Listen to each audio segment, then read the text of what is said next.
Hello dear student, welcome to physics नमा।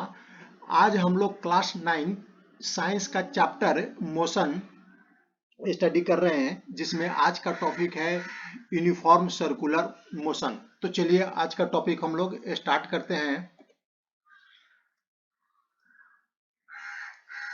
Uniform circular motion. तो इसको यूनिफॉर्म सर्कुलर मोशन को समझने के लिए हम लोग कुछ चीजों को पहले समझ लेते हैं। देखिए, the change in velocity could be due to change in its magnitude or the direction of the motion or both। देखिए, किसी बॉडी का अगर मूव कर रही है, मोशन कर रही है, तो उसका चेंज इन वेलोसिटी कब हो सकता है? अगर उसका मान लेते हैं कि मैग्नीट्यूड चेंज हुआ तो हो सकता है, मान लें कि वो 10 मीटर पर सेकेंड के स्पीड से वो बॉडी मोशन कर रहा है। अगर उसका ये स्पीड 10 मीटर पर सेकेंड से चेंज होकर 12 मीटर पर सेकेंड हो गया, तो इस केस में भी उसका वेलोसिटी चेंज हो जाएगा। और दूसरा केस है, अगर उसका डायरेक्शन अगर चेंज होता है, तो मान लेते हैं कि वो ईस्ट से वेस्ट डायरेक्शन में बॉडी मूव कर रही है। अगर उसका डायरेक्शन वो चेंज करती है, अगर वो ईस्ट से वेस्ट जा रही है और वो अपना डायरेक्शन चेंज करके नॉर्थ की तरफ वो जाने लगती है, लेकिन उसका स्पीड सेम है, स्पीड जो पहले था वही स्पीड अभी भी है, तो इस केस में भी उसका वेलोसिटी चेंज हो जाएगा। और मान लें कि दोनों चेंज होता है, अगर उसका स्पीड भी चेंज हो रहा है और उसका डायरेक्शन भी चेंज हो रहा है, तो इस केस में भी उसका वेलोसिटी चेंज हो जाएगा। तो आइए हम लोग एक एग्जांपल से समझते हैं। एक फील्ड है, स्क्वायर फील्ड है, और एक फार्मर यहाँ पर है। तो देखिए, अगर फार्मर को अपने खेत के चारों तरफ, फील्ड के चारों तरफ अगर जाना है, तो देखिए वो एक चक्कर लगाने में वो कितनी बार डायरेक्शन चेंज कर रहा है। तो मान लीजिए कि यहाँ से वो ये स्टार्ट करता है, जब यहाँ आता है, यहाँ पर आ रहा है, तो यहाँ पर डायरेक्शन चेंज करके इस डायरेक्शन में वो जा रहा है। फिर यहाँ पहुंचता है तो यहाँ पर भी वो डायरेक्शन चेंज करता है, और यहाँ पर भी डायरेक्शन चेंज करता है, फिर यहाँ पर भी डायरेक्शन चेंज करता है। मान लेते हैं कि उसका ये स्पीड जो है यूनिफॉर्म है। तो स्पीड तो यूनिफॉर्म है, लेकिन वो देखिए यहाँ पर जब पहुंचता है तो डायरेक्शन चेंज करता है, यहाँ पर जब पहुंचता है तो डायरेक्शन चेंज करता है, यहाँ पर पहुंचता है तो डायरेक्शन चेंज करता है, यहाँ पर पहुंचता है तो डायरेक्शन चेंज करता है। तो देखिए, इसका यूनिफॉर्म स्पीड होते हुए भी हम कह सकते हैं कि इस पॉइंट पर पहुंचने के बाद उसका वेलोसिटी चेंज हो गया, फिर इस पॉइंट पर पहुंचने के बाद उसका वेलोसिटी चेंज हो गया, फिर इस पॉइंट पर पहुंचने के बाद वेलोसिटी चेंज हो गया, फिर इस पॉइंट पर पहुंचने के बाद उसका वेलोसिटी चेंज हो गया। तो हम इस केस में देख रहे हैं कि अगर एक चक्कर लगाने में फार्मर को, अपने फील्ड के एक चक्कर लगाने में उसको 4 टाइम्स डायरेक्शन चेंज करना पड़ रहा है। आइए हम लोग एक नेक्स्ट एग्जांपल लेते हैं। ए स्क्वायर फील्ड था, ये मान लेते हैं कि हेक्सागोन फील्ड है, इसमें छह 6 इक्वल साइड्स हैं। तो इस केस में भी ये मान लें कि इस फार्मर को अपने फील्ड के चारों तरफ ये चक्कर लगाना है। तो ये देखिए, जब चक्कर लगाता है तो देखिए, मान लेते हैं कि इसका जो स्पीड है वो यूनिफॉर्म है, यहाँ से यहाँ तक जाने में जो स्पीड है सेम है, यहाँ से यहाँ तक जाने में भी जो स्पीड है वो सेम है। यानी साइड, किसी एक साइड में जो स्पीड है वो स्पीड है, वो स्पीड सेम स्पीड दूसरे साइड में ही है, यानी वेलोसिटी का जो मैग्नीट्यूड है वो सेम है। तो देखिए, इस केस में वो कितनी बार डायरेक्शन चेंज करता है, यहाँ से चालू करता है तो यहाँ पर जाने के बाद डायरेक्शन चेंज करता है, फिर यहाँ पर डायरेक्शन चेंज करता है, और यहाँ पर डायरेक्शन चेंज करता है, यहाँ पर डायरेक्शन चेंज करता है, यहाँ पर डायरेक्शन चेंज करता है, और यहाँ पर डायरेक्शन चेंज करता है।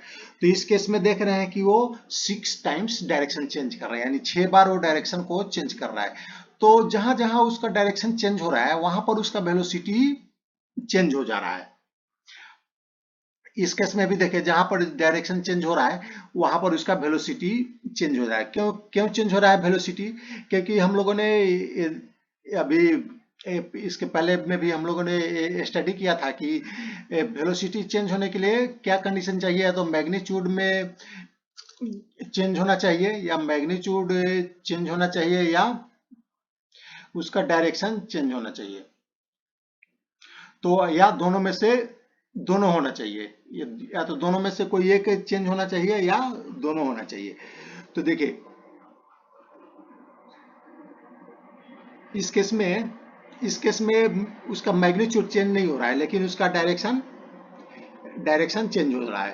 तो डायरेक्शन चेंज हो रहा है तो हम कह सकते हैं कि उसका वेलोसिटी चेंज हो रहा है। तो इस पॉइंट पर वेलोसिटी चेंज हो गया, इस पॉइंट पर वेलोसिटी चेंज हो गया, इस पॉइंट पर वेलोसिटी चेंज हो गया, इस पॉइंट पर वेलोसिटी चेंज हो गया, और इस पॉइंट पर भी वेलोसिटी चेंज हो गया, और इस पॉइंट पर भी वेलोसिटी चेंज हो गया। यानी जहां जहां जिस पॉइंट पर भी उसका डायरेक्शन चेंज होगा वहां पर उसका वेलोसिटी चेंज होगा।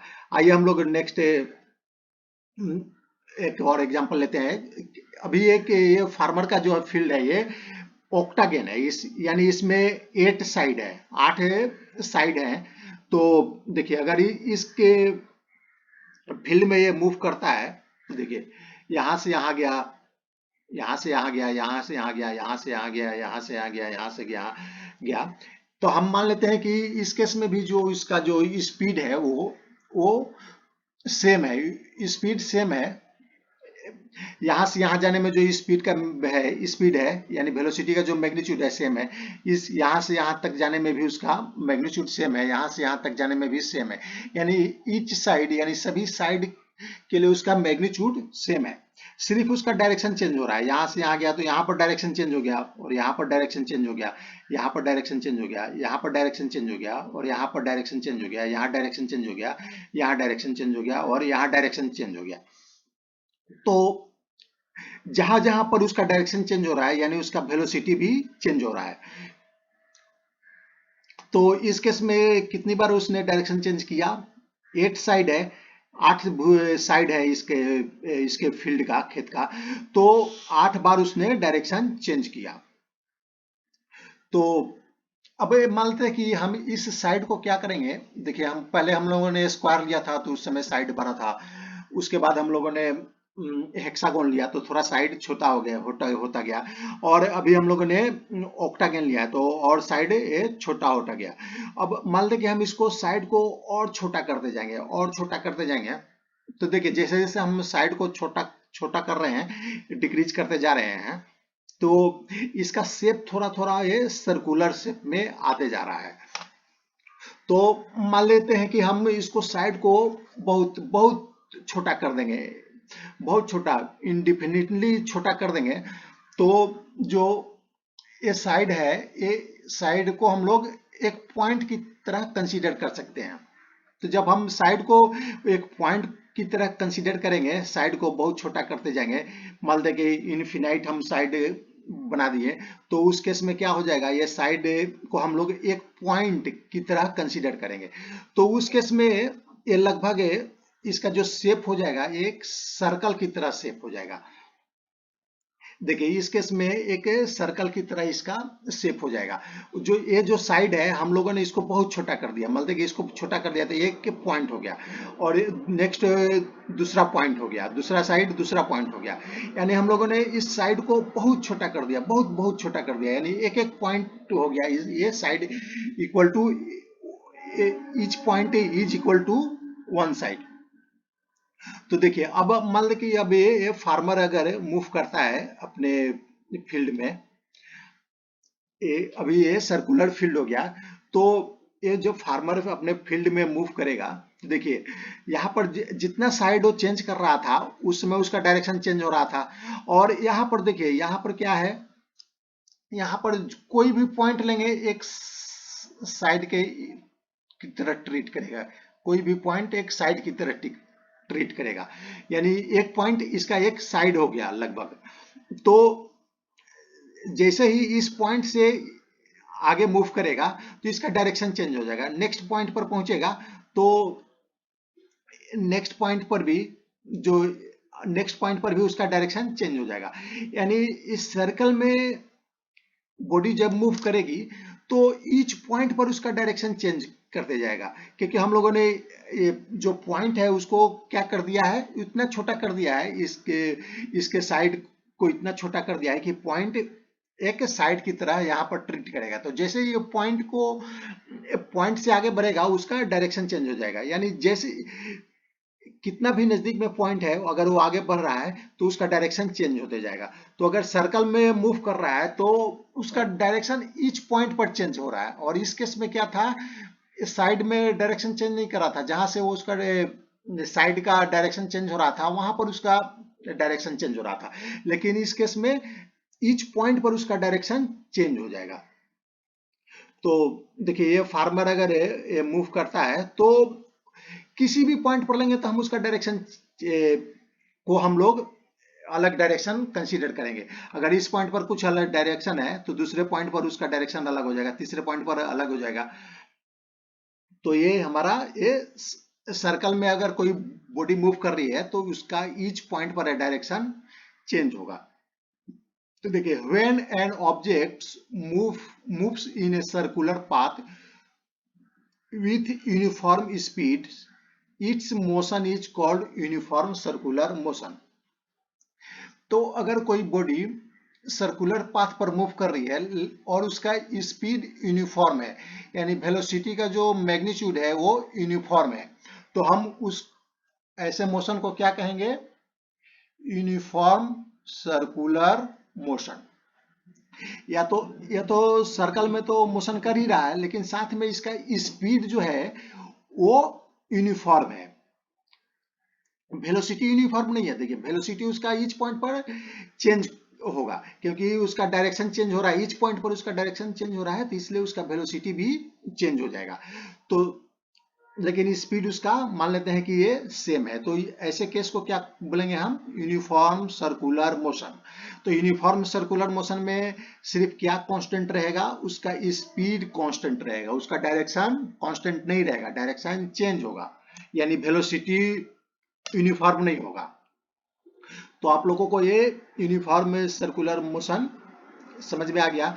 और देखिए if a body moves with a velocity of constant magnitude along the circular path, the change in its velocity is due to the change in the direction of motion only। तो देखिए ये body circular path में move कर रही है तो इसका velocity change हो रहा है। तो वेलोसिटी का चेंज होने का क्या रीजन है, इसका तो जो स्पीड है वो सेम है लेकिन इसका डायरेक्शन चेंज हो रहा है। तो इसका वेलोसिटी चेंज होने का रीजन क्या है कि क्योंकि इसका डायरेक्शन चेंज हो रहा है, इसके लिए इसका वेलोसिटी चेंज हो रहा है। तो हम लोगों ने एक्सेलरेशन के बारे में पढ़ा है कि एक्सेलरेशन क्या होता है, rate of change of velocity. अगर किसी बॉडी का वेलोसिटी चेंज हो रहा है तो हम क्या बोलेंगे कि वह बॉडी एक्सेलरेट कर रही है, यानी उसका मोशन एक्सेलरेटेड मोशन है। तो देखिए इस केस में भी अगर कोई बॉडी सर्कुलर पाथ पर मूव कर रही है तो उसका वेलोसिटी चेंज हो रहा है, ईच पॉइंट पर उसका वेलोसिटी चेंज हो रहा है। वेलोसिटी क्यों चेंज हो रहा है, क्योंकि उसका डायरेक्शन चेंज हो रहा है, उसका मैग्नीट्यूड स्पीड का मैग्नीट्यूड सेम है लेकिन उसका डायरेक्शन चेंज हो रहा है, इसके लिए उसका वेलोसिटी चेंज हो रहा है। तो वेलोसिटी जब भी चेंज होगा तो जब वेलोसिटी जब भी चेंज होगा तो उस बॉडी का मोशन क्या होगा, एक्सेलरेटेड मोशन होगा। तो देखिए the motion of the body moving along a circular path is therefore an example of accelerated motion. यानी कोई भी बॉडी अगर सर्कुलर पाथ पर मूव कर रही है, अगर उसका स्पीड यूनिफॉर्म है फिर भी उसका वेलोसिटी चेंज हो रहा है, तो लेकिन उसका वेलोसिटी चेंज हो रहा है तो हम ऐसे मोशन को एक्सेलरेटेड मोशन कहेंगे। यानी कोई भी बॉडी अगर सर्कुलर पाथ पर मूव कर रही है तो उसका जो मोशन होगा एक्सेलरेटेड मोशन होगा। तो आइए अब हम लोग देखते हैं कि ये फार्मर है और ये इसका मान लेते कि ये एक फील्ड है जो सर्कुलर फील्ड है, तो हमें इसका वेलोसिटी मान लेते हैं कि स्पीड निकालना है, वेलोसिटी का मैग्नीट्यूड यानी हमें स्पीड निकालना है। तो मान लेते हैं कि ये सर्कल का सेंटर है और ये इसका रेडियस है, मान लेते हैं कि रेडियस आर है। तो इसका सरकमफ्रेंस क्या होगा?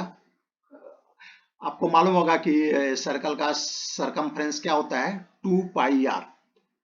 तो मान लेते कि हमें इसका स्पीड निकालना है, तो स्पीड क्या होता है, डिस्टेंस अपॉन टाइम, यानी डिस्टेंस को हम टाइम इंटरवल से डिवाइड कर देंगे तो स्पीड मालूम चल जाएगा, ये स्पीड मालूम चल जाएगा। तो स्पीड v इक्वल टू क्या हो जाएगा, डिस्टेंस कितना हो जाएगा, इसमें मान लीजिए एक चक्कर लगाने में उसका डिस्टेंस कितना हो गया, 2πr, और एक चक्कर लगाने में उसने टाइम लिया t सेकेंड। तो देखिए स्पीड क्या हो जाएगा, 2πr/t। When an object moves in a circular path with uniform speed, its motion is called uniform circular motion। तो अगर कोई बॉडी सर्कुलर पाथ पर मूव कर रही है, अगर हमें उसका स्पीड निकालने के लिए पूछा जाएगा तो हम ये फॉर्मूला लगाकर हम उसका स्पीड निकाल सकते हैं। मान लो उसका रेडियस हमें मालूम है, रेडियस मान लो क्वेश्चन में दिया गया है और टाइम भी दिया गया है, एक चक्कर लगाने में उसको कितना टाइम लग रहा है, तो हम उसका स्पीड को हम निकाल सकते हैं इस फॉर्मूला के द्वारा। तो ये फॉर्मूला बहुत इंपॉर्टेंट है, आपके एग्जाम में भी आते रहता है, तो आप इसको याद कर सकते हैं। तो आइए देखते हैं, यूनिफॉर्म सर्कुलर मोशन में अगर कोई बॉडी मूव कर रही है तो किसी पॉइंट पर उसका डायरेक्शन क्या होगा। तो ये देखिए एक बच्चा है और एक थ्रेड लिया हुआ है, थ्रेड में एक पत्थर बांध दिया है और पत्थर को ये एक सर्कल में हाथ से एक सर्कल में ये मूव कर रहा है, यानी इसको घुमा रहा है। एक सर्कल में ये पत्थर ऐसे ऐसे ये मूव कर रही है, पत्थर बच्चे हाथ से ये सर्कुलर पाथ पर ये मूव करा रहा है।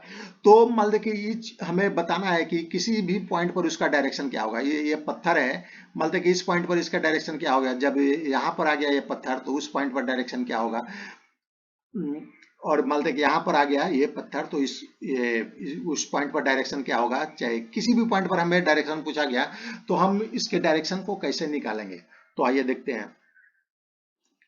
ये देख लिए, मान लीजिए कि ये जो सर्कल है ये हमारा ये वाला सर्कल मान लीजिए कि ये है, और ये मान लीजिए कि यहाँ पर एक वो पत्थर उस समय किसी टाइम पर यहाँ पर ये पत्थर था और ये देखिए पत्थर ये मूव कर रहा है, सर्कुलर पाथ पे ये मूव कर रहा है। तो मान लें कि हमें इस पॉइंट पर जब पत्थर आया तो हमें इसका डायरेक्शन मालूम करना है कि इसका डायरेक्शन किधर है। तो इसके लिए हम मान लें कि ये जो धागा था इस पॉइंट पर आके ब्रेक हो गया, टूट गया। तो जब धागा टूट जाएगा, ये वाला जो धागा था जो बच्चा सर्कल में घुमा रहा था, मान लें कि इस पॉइंट पर ये आकर इसका धागा ये ब्रेक हो गया, टूट गया। तो देखिए अगर यहाँ पर वो आने के बाद जो धागा थ्रेड जो टूट गया तो ये जो पत्थर है, पत्थर किस डायरेक्शन में मूव करेगा। देखिए पत्थर देखिए इस डायरेक्शन में ये मूव करेगा और ये डायरेक्शन क्या है, ये जो एरो है ये डायरेक्शन क्या है, ये जो पॉइंट था यहाँ पर जो पॉइंट था उससे ये टेंजेंट है, यानी कोई लाइन इस पॉइंट को टच करते हुए जो जा रही है, इस सर्कल को कट नहीं कर रही है, सिर्फ टच कर रही है, थोड़ा सा स्पर्श कर रही है। और स्पर्श करते हुए हम कोई एक लाइन ड्रॉ करेंगे तो वो जो लाइन है वो टेंजेंट कहलाती है। तो इस पॉइंट पर जो पत्थर का जो डायरेक्शन होगा, स्पीड का जो वेलोसिटी का डायरेक्शन होगा वो ये टेंजेंट के डायरेक्शन में होगा। उसी तरह हम कोई दूसरा पॉइंट लेते हैं, मान लेते कि अभी ये बॉल जो सॉरी ये पत्थर इस पॉइंट पर आ गया, तो इस पॉइंट पर उसका डायरेक्शन क्या होगा। अगर यहाँ पर आकर वो मान लेते कि ब्रेक हो गया, थ्रेड ब्रेक हो गया, तो इस पॉइंट पर उसका जो डायरेक्शन होगा, यहाँ से जो टेंजेंट जाएगा, इस पॉइंट से जो टेंजेंट जाएगा उस डायरेक्शन में, टेंजेंट के डायरेक्शन में उसका वेलोसिटी होगा। देखिए ये टेंजेंट के डायरेक्शन में उसका वेलोसिटी होगा। अब मान लेते कि ये कोई दूसरा पॉइंट लेते हैं, तो इस पॉइंट पर देखिए, इस पॉइंट पर इसका जो डायरेक्शन होगा, यहाँ पर हम टेंजेंट ड्रॉ कर देंगे और ये टेंजेंट के डायरेक्शन में उसका वेलोसिटी होगा, जो वेलोसिटी का डायरेक्शन होगा वो टेंजेंट के डायरेक्शन में होगा। तो अब हम सर्कल में किसी भी पॉइंट का हम किसी भी पॉइंट पर हम कोई बॉडी सर्कुलर पाथ पर मोशन कर रही है, तो किसी भी पॉइंट पर हम उसका वेलोसिटी का डायरेक्शन को हम पता लगा सकते हैं। वो कैसे पता लगाएंगे? उस पॉइंट पर हम एक टेंजेंट ड्रॉ कर देंगे। मतलब कि हमें इस पॉइंट पर उसका वेलोसिटी का डायरेक्शन मालूम करना है, तो यहाँ पर एक टेंजेंट ड्रॉ कर देंगे। तो ये टेंजेंट का जो डायरेक्शन होगा वो उसके वेलोसिटी के डायरेक्शन को बताएगा। तो चलिए, आज का टॉपिक समाप्त हो गया। आपको फिजिक्स अगर यह वीडियो आपको पसंद आया रहेगा तो आप इसे लाइक करें, शेयर करें और सब्सक्राइब करें। Thanks for watching.